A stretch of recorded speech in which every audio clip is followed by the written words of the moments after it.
बोल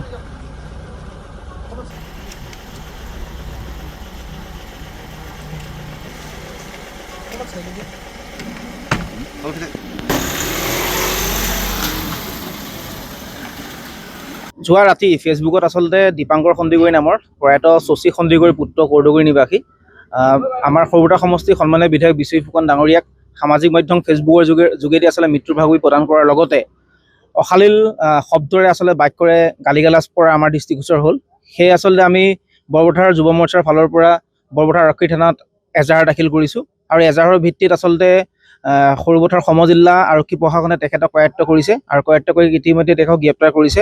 আমি আশা ৰাখিছোঁ সামাজিক মাধ্যমত এনেদৰে জনপ্ৰিয় বিধায়ক এজনক মৃত্যুৰ ভাবুকি দিয়া ঘটনাটো আচলতে গৰিহণা জনাইছোঁ আৰু লগতে সেই দীপাংকৰ সন্দিকৈ নামৰ ব্যক্তিজনৰ আঁৰত যদি কোনোবা ব্যক্তি আছে সেই ব্যক্তিসকলকো আচলতে কৰায়ত্ব কৰিবৰ কাৰণে আচলতে আমি প্ৰশাসনৰ ওচৰত আৰু আৰক্ষী প্ৰশাসনৰ ওচৰত দাবী উত্থাপন কৰিছোঁ। আমি আশা ৰাখিছোঁ আইনগতভাৱে বিধিগতভাৱে মৃত্যুৰ ভাবুকি দিয়া ব্যক্তিজনক আচলতে কঠোৰতকৈ কঠোৰতম শাস্তি প্ৰদান কৰাৰ ব্যৱস্থা আচলতে আৰক্ষী প্ৰশাসনে কৰিব বুলি আচলতে আমি আশা কৰিছোঁ।